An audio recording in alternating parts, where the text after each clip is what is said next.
Assalamualaikum warahmatullahi wabarakatuh. Selamat siang untuk Ibu dosen serta teman-teman R7E. Marilah terlebih dahulu kita panjatkan puji syukur kehadirat Tuhan yang Maha Pengasih yang telah melimpahkan rahmat kepada kita semua. Materi kelompok 2 adalah penerapan ejaan terhadap bahasa tulis. Perkenalkan, nama saya Putra Aditya Pradana selaku moderator.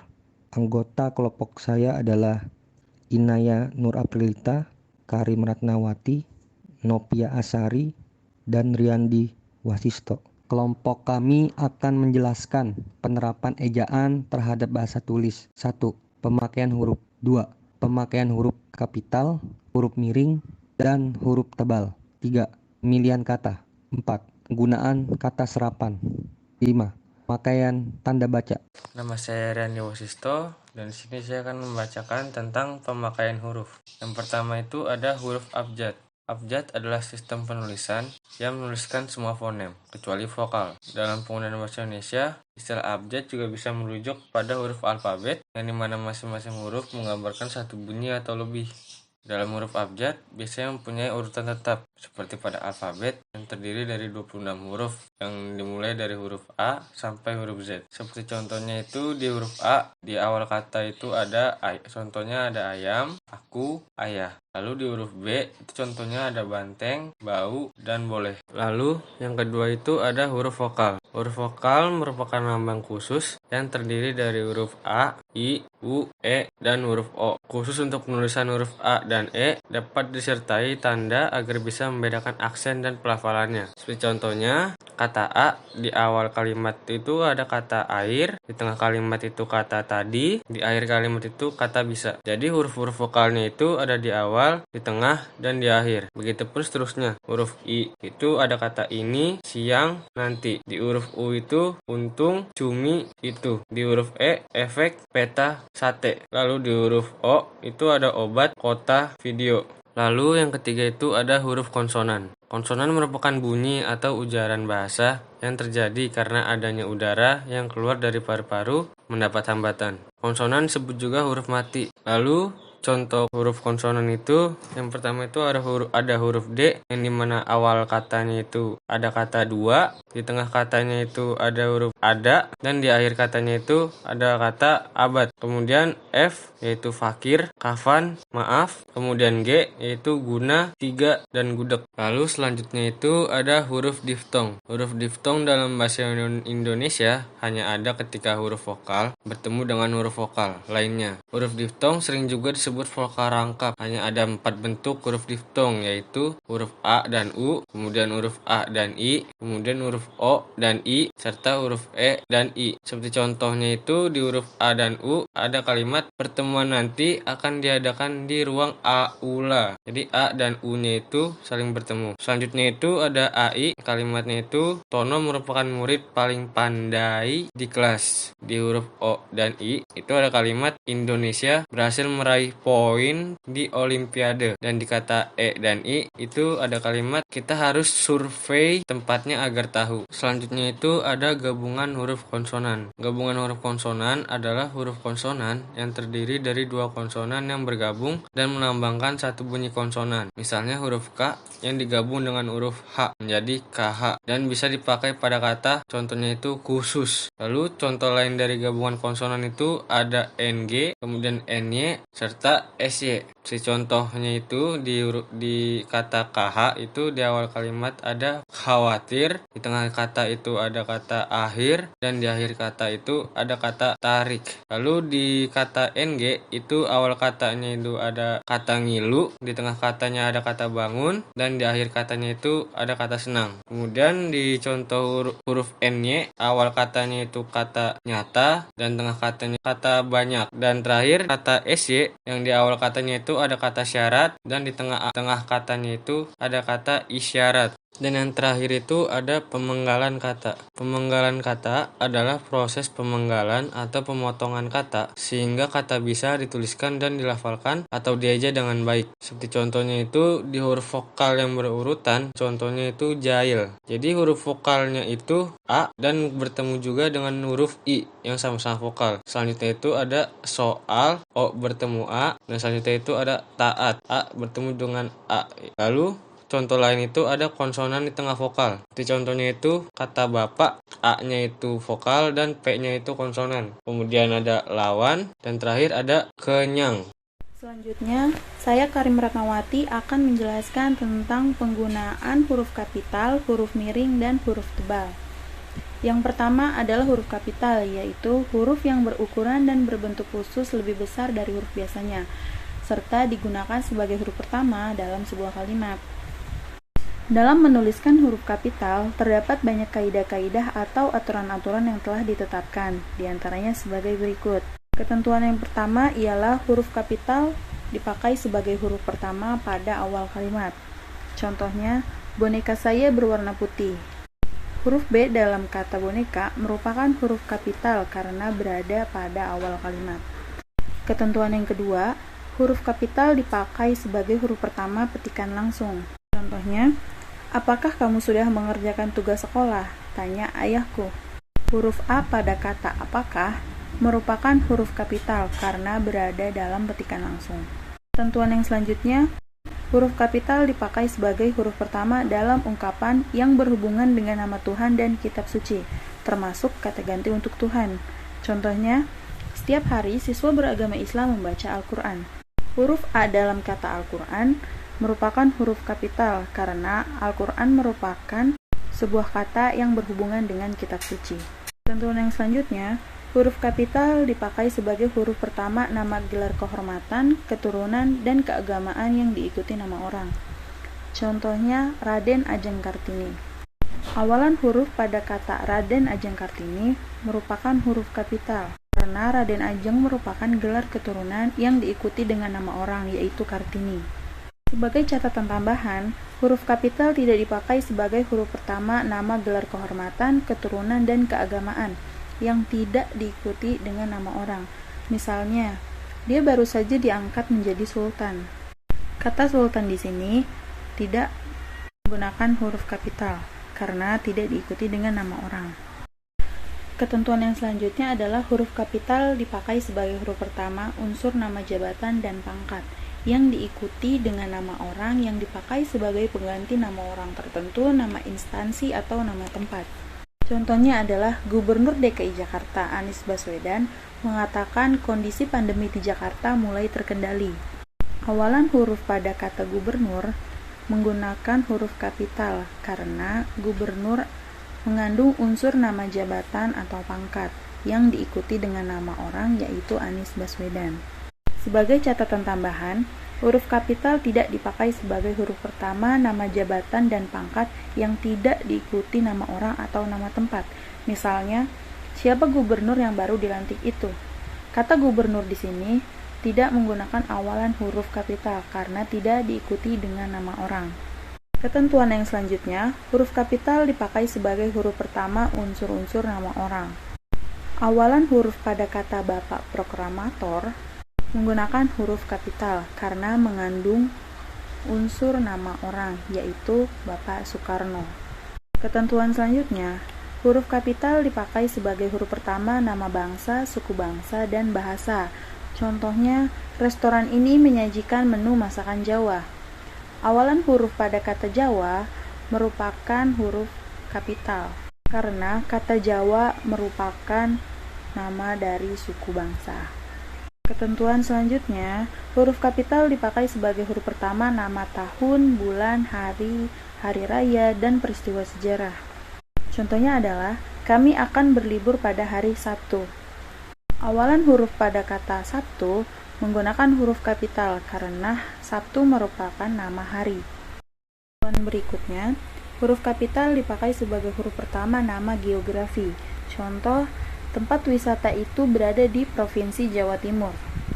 Awalan pada kata Provinsi, Jawa, dan Timur merupakan huruf kapital karena Provinsi Jawa Timur merupakan nama geografi.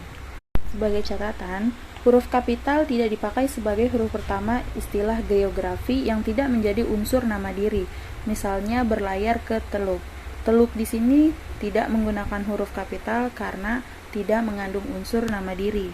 Catatan yang kedua, huruf kapital tidak dipakai sebagai huruf pertama nama geografi yang digunakan sebagai nama jenis, misalnya kacang Bogor, gula Jawa, serta jeruk Bali. Ketentuan selanjutnya, huruf kapital dipakai sebagai huruf pertama semua unsur negara, lembaga pemerintah, dan ketatanegaraan, serta nama dokumen-dokumen resmi kecuali kata dan. Contohnya adalah Majelis Permusyawaratan Rakyat mengadakan rapat bersama. Awalan huruf pada setiap kata majelis, permusyawaratan, dan rakyat menggunakan huruf kapital karena kata majelis permusyawaratan rakyat merupakan unsur negara atau lembaga pemerintah. Sebagai catatan, huruf kapital tidak dipakai sebagai huruf pertama kata yang bukan nama resmi negara, lembaga pemerintah, dan ketatanegaraan, badan, serta nama dokumen resmi, misalnya menjadi sebuah republik. Kata republik ini tidak menggunakan huruf kapital karena bukan nama resmi sebuah kenegaraan. Ketentuan yang selanjutnya adalah huruf kapital dipakai sebagai huruf pertama setiap unsur bentuk ulang sempurna yang terdapat pada nama badan, lembaga pemerintah, dan ketatanegaraan, serta dokumen resmi. Contoh, Perserikatan Bangsa-Bangsa memiliki tujuan untuk menjaga keamanan dan perdamaian dunia. Awalan huruf pada setiap kata Perserikatan Bangsa-Bangsa menggunakan huruf kapital karena kata Perserikatan Bangsa-Bangsa merupakan unsur bentuk ulang sempurna yang terdapat pada lembaga pemerintah dan ketatanegaraan. Ketentuan yang selanjutnya adalah huruf kapital dipakai sebagai huruf pertama semua kata, termasuk semua unsur kata ulang sempurna di dalam nama buku, majalah, surat kabar, dan judul karangan, kecuali kata seperti di, ke, dari, dan, yang, dan untuk yang tidak terletak pada posisi awal. Contohnya, tulisan ini dimuat dalam majalah Bahasa dan Sastra. Awalan huruf pada kata Bahasa dan Sastra menggunakan huruf kapital karena memuat majalah dan judul karangan dan tidak terletak pada posisi awal. Selanjutnya, huruf kapital dipakai sebagai huruf pertama unsur singkatan nama gelar, pangkat, dan sapaan. Contoh, kata TN yaitu Tuan, kata S.H. atau sarjana hukum merupakan singkatan nama gelar. Selanjutnya, huruf kapital dipakai sebagai huruf pertama kata penunjuk hubungan kekerabatan, seperti bapak, ibu, saudara, kakak, adik, dan paman, yang dipakai dalam penyapaan dan pengacuan. Contohnya, Bu, saya sudah membuat sarapan untuk Bapak. Awalan huruf pada kata Bu dan Bapak menggunakan huruf kapital karena menunjukkan hubungan kekerabatan. Sebagai catatan, huruf kapital tidak dipakai sebagai huruf pertama kata penunjuk hubungan kekerabatan yang tidak dipakai dalam pengacuan atau penyapaan. Misalnya, kita harus menghormati bapak dan ibu kita. Awalan huruf pada kata bapak dan ibu dalam contoh tidak menggunakan huruf kapital karena tidak dipakai dalam pengacuan. Yang terakhir adalah huruf kapital dipakai sebagai huruf pertama kata ganti Anda. Contoh, sudahkah Anda tahu? Materi yang selanjutnya ialah penggunaan huruf miring. Penggunaan huruf miring pada bahasa Indonesia mempunyai fungsi dan cara penggunaannya masing-masing. Tata cara penggunaan dan fungsi dari huruf miring sudah diatur dalam Pedoman Umum Ejaan Bahasa Indonesia atau PUEBI. Nah, di dalam PUEBI, penggunaan huruf miring sudah diatur dalam 3 kaidah. Yang pertama, huruf miring digunakan untuk menuliskan nama buku, majalah, surat kabar yang ditulis dalam tulisan. Contoh, surat kabar Suara Karya. Penulisan Suara Karya menggunakan huruf miring karena menunjukkan nama sebuah surat kabar. Kaidah yang kedua adalah huruf miring digunakan untuk menegaskan atau mengkhususkan huruf, bagian kata, atau kelompok kata. Contohnya, dia bukan menipu tetapi ditipu. Dalam penulisan kata menipu dan ditipu, awalan me dan di menggunakan huruf miring karena untuk menegaskan bahwa ia bukan menipu tetapi ia ditipu. Ketentuan yang terakhir ialah huruf miring digunakan untuk menuliskan kata nama ilmiah atau ungkapan asing kecuali telah disesuaikan ejaannya. Contohnya itu, nama ilmiah buah manggis ialah Garcinia mangostana. Kata Garcinia Mangostana dituliskan dengan huruf miring karena kata ini adalah kata ilmiah atau ungkapan asing. Sebagai catatan tambahan, nama diri seperti nama orang, lembaga, atau organisasi dalam bahasa asing atau bahasa daerah tidak dituliskan dengan huruf miring. Yang kedua, dalam naskah, tulisan tangan atau mesin tik, bagian yang akan dicetak miring ditandai dengan garis bawah. Selanjutnya, yang terakhir, kalimat atau teks berbahasa asing atau berbahasa daerah yang dikutip secara langsung dalam teks berbahasa Indonesia ditulis dengan huruf miring. Materi yang terakhir adalah penggunaan huruf tebal. Penggunaan huruf tebal dibahas di bagian pemakaian huruf poin H dalam Poebi. Dijelaskan bahwa terdapat dua kondisi penulisan yang dapat menggunakan huruf tebal, yaitu yang pertama, huruf tebal dipakai untuk menegaskan bagian tulisan yang sudah ditulis miring. Contohnya, huruf DH seperti kata Ramadan tidak terdapat dalam ejaan bahasa Indonesia. Yang terakhir, huruf tebal dipakai untuk menegaskan bagian-bagian karangan seperti judul buku, bab, atau subbab. Contoh adalah latar belakang, rumusan masalah, dan tujuan. Selanjutnya, saya Novia Sari akan menjelaskan poin ketiga, yaitu penulisan kata. Penulisan kata dibagi menjadi beberapa bagian, diantaranya adalah A. Penulisan kata dasar. Kata dasar merupakan satuan bahasa terkecil yang memiliki makna. Kata tersebut belum mengalami penambahan atau perubahan bentuk yang mengakibatkan perubahan makna. Dengan pengertian lain, bahwa kata dasar ialah kata yang utuh, asli, dan belum diberi imbuhan apapun. Dalam proses pembentukan kata dasar adalah kata yang menjadi dasar dari bentukan kata yang lebih kompleks. Misalnya, kata dasar makan, kantor, penuh, dan lain-lain. B. Kata turun. Kata turunan adalah kata yang merupakan pengembangan bentukan dari kata dasar dengan menambahkan imbuhan tertentu. Kaidah yang harus diikuti dalam penulisan kata turunan yaitu imbuhan. Awalan, sisipan, akhiran ditulis serangkai dengan kata dasar. Contoh, memakan dari kata dasar makan ditambah imbuhan me di awal kata menjadi memakan. Makanan ditambah imbuhan an di akhir kata menjadi makanan. Perkantoran dari kata dasar kantor ditambah imbuhan per dan an di awal dan akhir kata menjadi perkantoran. Gabungan kata. Jika kata dasar berbentuk gabungan kata, awalan atau akhiran ditulis serangkai dengan kata yang langsung mengikuti atau mendahuluinya. Contoh, bertepuk tangan, garis bawahi.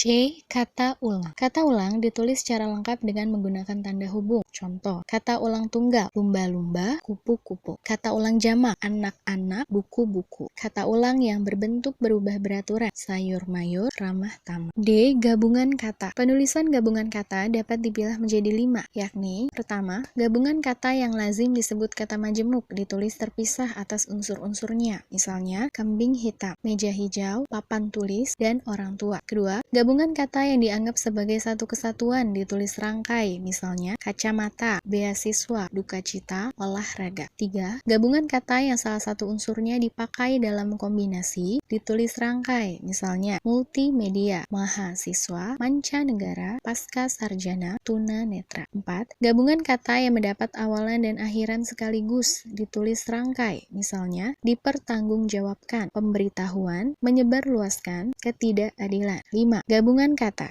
termasuk istilah khusus yang mungkin menimbulkan kesalahan pengertian, dapat ditulis dengan tanda hubung untuk menegaskan pertalian unsur yang bersangkutan. Misalnya, buku sejarah baru berbeda dengan buku sejarah baru. Bahwa buku sejarah baru mengandung arti di dalam buku tersebut terdapat sejarah baru, sedangkan buku sejarah baru mengandung arti bahwa buku sejarahnya yang baru. E. Kata ganti. Kata ganti dalam bahasa Indonesia seperti aku, kau, kamu, engkau, dia yang digunakan secara lengkap seperti itu harus ditulis terpisah. Akan tetapi, kata ganti yang dipendekkan, aku menjadi ku, kamu menjadimu, engkau menjadi kau, atau dia menjadinya harus ditulis serangkai. Kata ganti ku dan kau dituliskan serangkai dengan kata yang mengikutinya. Contoh, ku miliki, kau ambil. Sedangkan ku, mu, dannya dituliskan serangkai dengan kata yang mendahuluinya. Contoh, bukuku, bukumu, miliknya. F. Kata depan. Kata depan di, ke, dan dari harus ditulis terpisah dari kata yang mengikutinya karena mempunyai kedudukan sebagai kata. Pengenalannya dapat dilakukan dengan mengajukan pertanyaan di mana jawabannya yang mengandung kata depan di, ke, dan dari harus dipisahkan penulisannya. Misalnya, baju itu terletak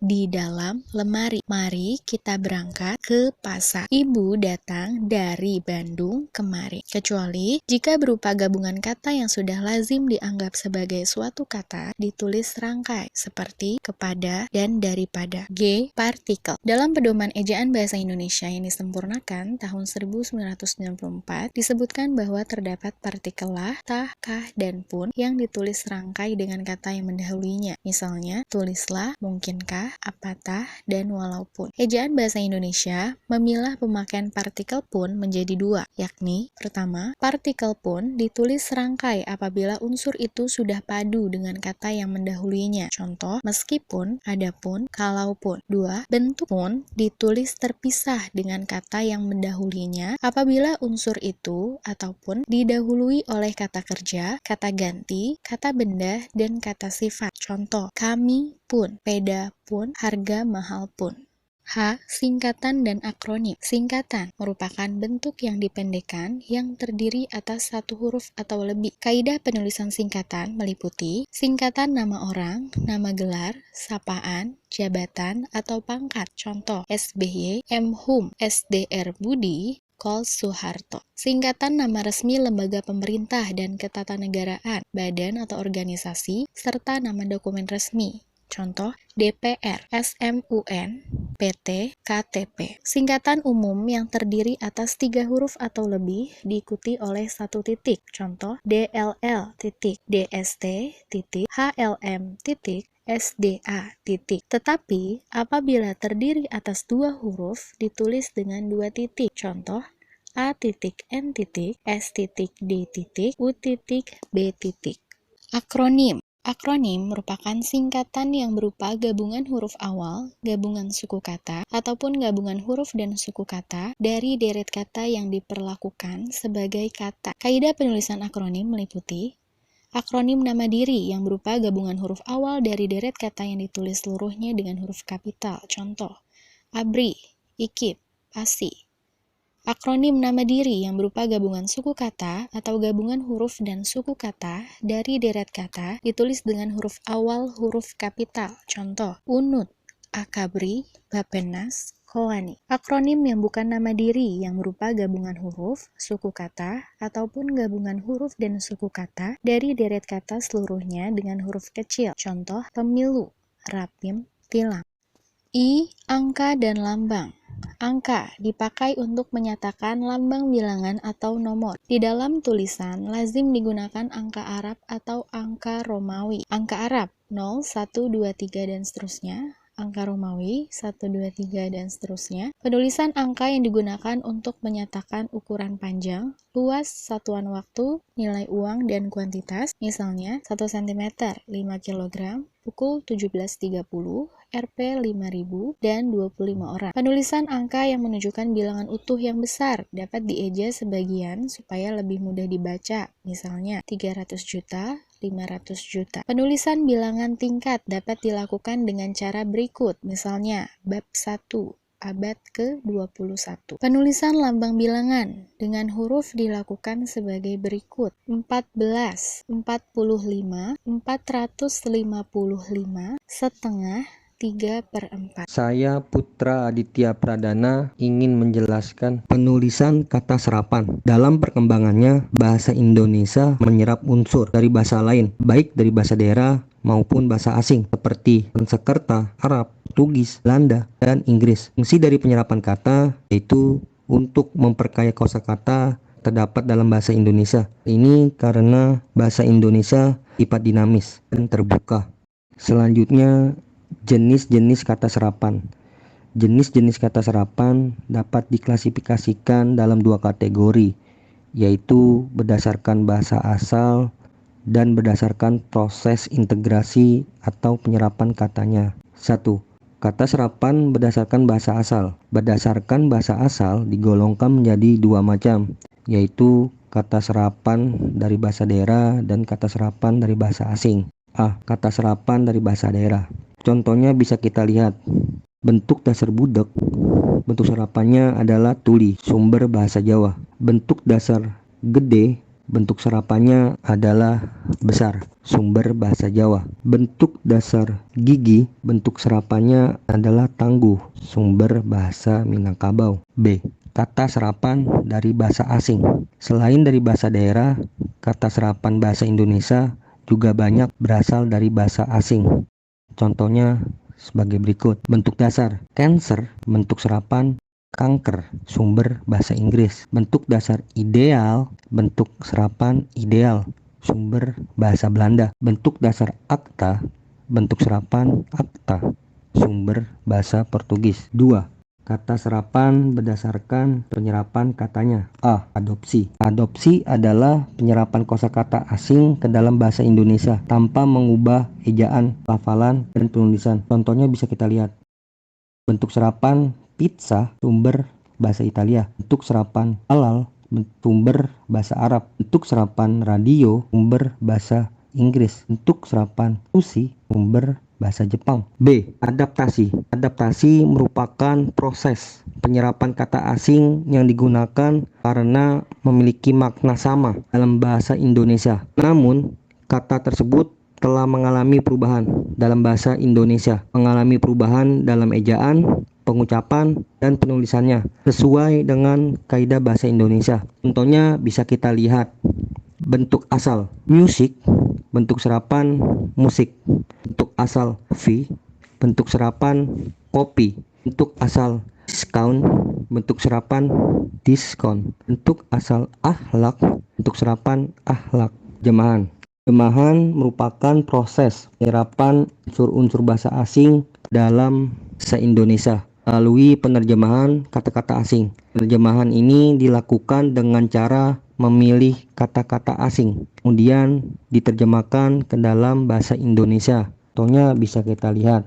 Kata asing service, terjemahan Indonesianya layanan. Kata asing image, terjemahan Indonesianya citra. Kata asing scan, terjemahan Indonesianya dai. Kata asing off, terjemahan Indonesianya lepas landas. Kasih. Jadi apabila pemakai bahasa hanya mengambil konsep dasar yang ada dalam bahasa Indonesia, ini mirip dengan cara penerjemahan, akan tetapi memiliki perbedaan. Rekreasi tidak menuntut bentuk fisik yang mirip seperti penerjemahan. Misalnya, dapat kata asing yang terdiri dari satu kata, maka unsur serapannya bisa saja berbentuk dua atau lebih sesuai dengan kebutuhan. Contohnya bisa kita lihat. Kata asing show, kata serapan gelar wicara. Kata asing searching, kata serapan alidaya. Selanjutnya saya Inai Nur Aprilita akan membahas tentang pemakaian tanda baca. Tanda baca merupakan simbol yang tidak berhubungan dengan suara atau kata dan frasa pada suatu bahasa, melainkan berperan untuk menunjukkan struktur dan organisasi suatu tulisan. Pertama, pemakaian tanda baca titik. Ada beberapa kaidah yang harus kita penuhi untuk menggunakan tanda titik. Kaidah pertama yaitu tanda titik dipakai untuk mengakhiri sebuah kalimat yang bukan merupakan pertanyaan atau seruan. Contohnya, ayahku bekerja di Papua. Kalimat itu merupakan kalimat pernyataan sehingga ia menggunakan tanda titik di belakang kalimatnya. Kaidah yang kedua, tanda titik dipakai di belakang angka atau huruf dalam suatu bagan, ikhtisar atau daftar. Contohnya, seperti yang kita temui pada makalah jurnal, yaitu pendahuluan, A. latar belakang, B. identifikasi masalah, dan C. batasan masalah. Di belakang abjad A, B, dan C digunakan tanda titik. Selanjutnya, tanda titik dipakai untuk memisahkan angka jam, menit, dan detik yang menunjukkan waktu. Contoh, pukul 19.32 menit 15 detik ditulis dengan 19.32.15. Kaidah berikutnya, tanda titik dipakai dalam daftar pustaka di antara nama penulis, judul tulisan yang tidak berakhir dengan tanda tanya atau tanda seru, dan tempat terbit. Contohnya, Hirata Andrea, 2015, Laskar Pelangi, Yogyakarta, Bentang Pustaka. Digunakan tanda titik setelah nama, setelah tahun terbit, setelah judul, dan juga setelah tempat terbit. Selanjutnya, tanda titik dipakai untuk memisahkan bilangan ribuan dan kelipatannya. Contoh, seminar itu diikuti oleh 1.243 siswa. 1.000 menggunakan tanda titik, begitu pula dengan kelipatan angkanya. Selanjutnya, tanda titik tidak dipakai pada singkatan yang terdiri atas huruf-huruf awal, kata atau suku kata, dan pada singkatan yang dieja seperti kata. Contoh, sekolah menengah pertama yang disingkat menjadi SMP. itu tidak menggunakan tanda titik di sela-selanya. Terus pemilu juga tidak memakai tanda titik karena ia dieja seperti kata.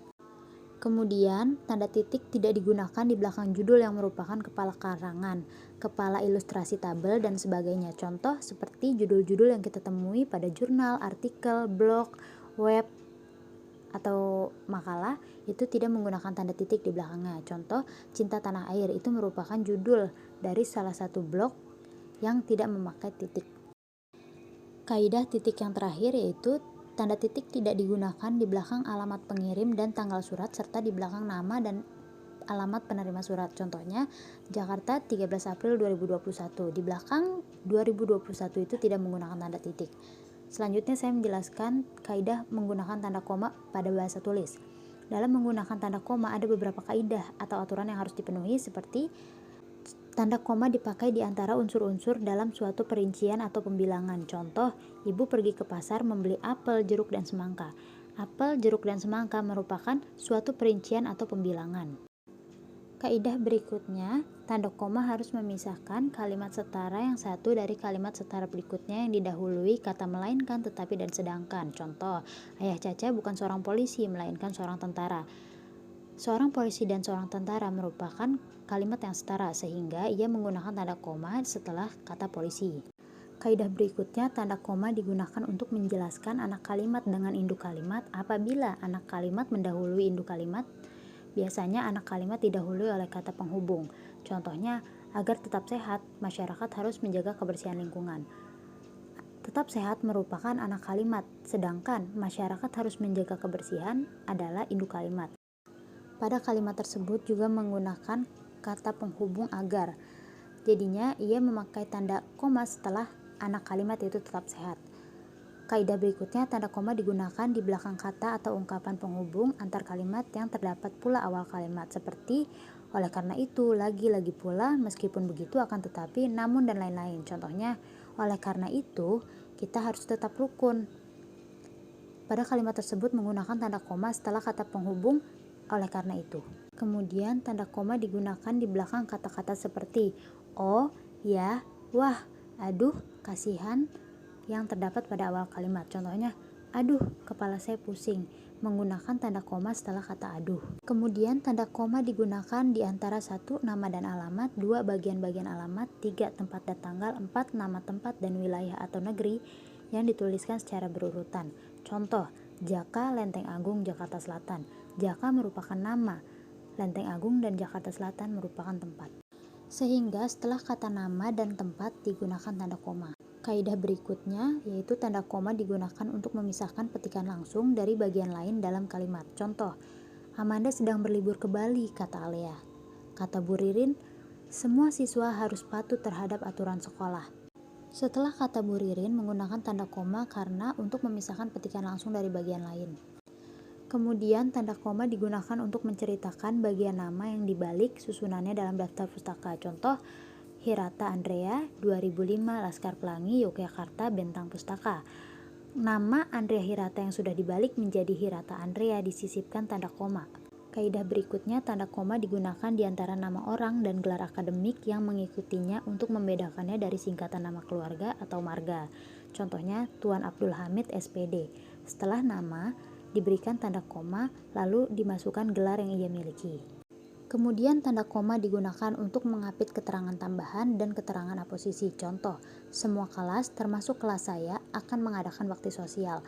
Setelah kata semua kelas, diberikan tanda koma karena mengikuti sebuah penjelasan. Kaidah tanda koma yang terakhir, tanda koma tidak digunakan untuk memisahkan anak kalimat dari induk kalimat apabila anak kalimat tersebut mengiringi induk kalimat. Contoh, Bu Arin gembira karena semua mahasiswa sangat antusias mengikuti pembelajaran. Kalimat Bu Arin gembira karena Bu Arin merupakan induk kalimat, sedangkan semua mahasiswa sangat antusias mengikuti pembelajaran adalah anak kalimat. Tidak diberikan tanda koma karena anak kalimat mengiringi induk kalimat. Berikutnya tanda titik koma. Tanda titik koma memiliki fungsi yang berbeda seperti 1. Tanda titik koma dapat dipakai sebagai pengganti kata hubung untuk memisahkan kalimat yang setara satu dengan kalimat setara yang lainnya di dalam kalimat majemuk. Contoh, ibu sedang mencuci baju, ayah sedang mencuci motor, kakak sedang mencuci piring. Ibu sedang mencuci baju, ayah sedang mencuci motor, dan kakak sedang mencuci piring merupakan kalimat majemuk yang setara sehingga bisa menggunakan tanda titik koma di antara mereka. Berikutnya, tanda titik koma dipakai pada akhir perincian yang berupa klausa. Contoh, syarat penerimaan pegawai di lembaga ini adalah 1. Berkewarganegaraan Indonesia, berijazah sarjana S1, dan berbadan sehat. Poin 1, 2, dan 3 merupakan sebuah klausa, sehingga bisa digunakan tanda titik koma setelahnya. Kaidah berikutnya, tanda titik koma dipakai untuk memisahkan bagian-bagian pemerincian dalam kalimat yang sudah menggunakan tanda koma. Contoh, kakak membeli jarum, benang, dan kancing. Tempe, tahu, dan oncom, ubi, singkong, dan kentang. Jarum, benang, dan kancing merupakan satu bagian yang sudah memiliki tanda koma, kemudian disisipkan tanda titik koma, lalu ditambahkan pemerincian yang berikutnya. Selanjutnya, tanda baca titik 2 memiliki kaidah-kaidah seperti tanda titik 2 dipakai pada akhir suatu pernyataan lengkap yang diikuti pemerincian atau penjelasan. Contoh, adik membutuhkan peralatan belajar, buku, pensil, penghapus, dan penggaris. Buku, pensil, penghapus, dan penggaris merupakan pemerincian dari peralatan belajar sehingga bisa digunakan tanda titik 2 setelah kata peralatan belajar. Selanjutnya, tanda titik 2 dipakai sesudah kata atau ungkapan lengkap bila diikuti pemberian. Contoh, Ketua Alvin Pratama, Wakil Ketua Dodo Prasetya, Sekretaris Clara Putri. Di antara ketua, wakil ketua, dan sekretaris digunakan tanda titik 2 karena merupakan pemberian. Tanda titik 2 tidak digunakan kalau rangkaian atau pemberian itu merupakan pelengkap yang mengakhiri pernyataan. Contoh, ibu mempunyai pepaya, anggur, dan jeruk. Pepaya, anggur, dan jeruk merupakan pelengkap dari sebuah pernyataan. Selanjutnya, tanda titik 2 digunakan pada teks drama sesudah kata yang menunjukkan pelaku. Contoh, seperti yang sudah dilihat, pelakunya adalah Amel, Sela, dan Winda. Maka setelah kata pelaku digunakan tanda titik 2. Kemudian, tanda baca hubung. Tanda hubung digunakan untuk menyambung suku-suku kata dasar yang terpisah oleh pergantian baris. Biasanya hal ini terjadi terhadap bahasa tulis. Contoh, Alia dan keluarga memiliki rencana untuk berlibur ke Pulau Bali. Mereka akan pergi ke beberapa pantai, namun kata pergi ini tidak sesuai dengan barisnya sehingga harus terpisah dan memisahkan suku kata per dan gi. Kaidah selanjutnya, tanda hubung digunakan untuk menyambung unsur-unsur kata ulang. Contoh, siswa-siswa, anak-anak, dan jalan-jalan. Kemudian tanda hubung digunakan untuk menyambung huruf kata yang dieja satu-satu dan bagian-bagian pada penulisan tanggal. Contoh, makan jika ingin dieja dalam bentuk tulisan maka tulisannya berbentuk M, strip A, strip K, strip A, strip N, dan tanggal jika berbentuk angka 13, strip 6, strip 20. Kemudian tanda hubung digunakan untuk merangkai. Contoh, lomba menulis puisi diadakan se-Jakarta. Se dengan tanda hubung Jakarta karena se yang merangkai kata berikutnya menggunakan huruf kapital. Kemudian pada tahun 90-an. Pada tahun 90-an menggunakan tanda hubung karena angka merangkaian. Kaidah berikutnya, tanda hubung digunakan untuk merangkaikan unsur bahasa Indonesia dengan unsur bahasa asing. Contoh, tugasmu sudah dihandle Ali. Kata di dengan bahasa Indonesia dan merangkai kata bahasa asing yaitu handle, maka di tengah-tengahnya diberikan tanda hubung. Berikutnya merupakan tanda pisah. Tanda pisah biasa digunakan dalam bahasa tulis memiliki aturan dan fungsi sebagai berikut, yaitu tanda pisah digunakan untuk membatasi penyisipan kata atau kalimat yang memberi penjelasan khusus di luar bangunan kalimat. Contohnya, kebahagiaan hidup, semua orang mendambakannya, diperoleh melalui keharmonisan batin terhadap lingkungan kehidupan di sekitarnya. Fungsi tanda pisah di kalimat tersebut merupakan untuk membatasi adanya kata-kata lain yang dapat memberikan penjelasan yang lain dari kalimat aslinya. Kemudian, tanda pisah digunakan untuk menegaskan adanya keterangan aposisi atau keterangan yang lain sehingga kalimat menjadi lebih jelas. Contoh, istri muda Pak Soleh yang berada di Surabaya telah mengandung 5 bulan. Kalimat tersebut diperjelas oleh tanda pisah. Kemudian tanda pisah digunakan di antara dua bilangan atau tanggal yang artinya sampai. Contoh, Bandung 21-23 Desember 2019, Jakarta, Solo. Di antara tanggal 21 sampai 23 terdapat kata sampai, yaitu dijelaskan dengan tanda pisah. Begitu pula juga dengan Jakarta Solo, disisipkan tanda pisah yang artinya sampai, Jakarta sampai Solo. Selanjutnya adalah tanda tanya. Tanda tanya memiliki dua fungsi, yaitu tanda yang digunakan untuk menanyakan suatu hal. Contohnya, apa yang sedang ia pikirkan, lalu disisipkan tanda tanya. Yang kedua, tanda tanya bisa diletakkan di dalam tanda kurung untuk menyatakan bagian dari sebuah kalimat yang masih kurang tepat atau kurang dapat dibuktikan keabsahannya. Contoh, total uang yang dikorupsi 200 juta rupiah. Kalimat tanya itu merupakan kalimat tanya yang belum pasti kebenarannya. Selanjutnya, tanda seru. Tanda seru memiliki dua fungsi juga, yaitu satu, menunjukkan kalimat perintah. Contoh, tolong ambilkan segelas air. Kalimat perintah itu disisipkan tanda seru. Kemudian, menunjukkan ekspresi terkejut, kaget, atau emosi yang kuat. Contoh, wow, lukisan kamu indah banget. Kalimat tersebut merupakan ekspresi terkejut sehingga digunakan tanda seru. Selanjutnya, tanda petik. Ada beberapa fungsi, yaitu tanda petik digunakan untuk mengapit petikan langsung yang berasal dari pembicaraan dan naskah atau berbahan tulisan lainnya. Contoh, kami akan datang 10 menit lagi, kata John. Kami akan datang 10 menit lagi disisipkan tanda petik karena merupakan dari pembicaraan si John. Contoh berikutnya, kata Lala, kemarin aku sakit. Kata kemarin aku sakit diberikan tanda petik karena merupakan pembicaraan dari Lala. Selanjutnya, tanda petik digunakan untuk mengapit judul karangan, syair, dan istilah yang mempunyai arti khusus. Contoh, Kamila membaca syair berjudul Pada Suatu Hari karangan Sapardi Djoko Damono. Kata pada suatu hari diberikan tanda petik karena merupakan judul karangan atau judul syair. Tanda baca yang terakhir yaitu tanda petik tunggal. Ada beberapa fungsi tanda petik tunggal, antara lain mengapit petikan yang tersusun di dalam petikan lain. Contohnya, kemarin Pak RT berkata, semua warga wajib memakai double masker untuk keluar rumah. Kalau melanggar akan kena denda. Sambil marah karena di desa kita masih banyak warga yang tidak memakai masker, kata Lia. Pada kalimat semua warga wajib memakai masker double saat keluar rumah, kalau melanggar akan terkena denda, diberikan tanda petik tunggal karena Lia mengutip pembicaraan dari Pak RT.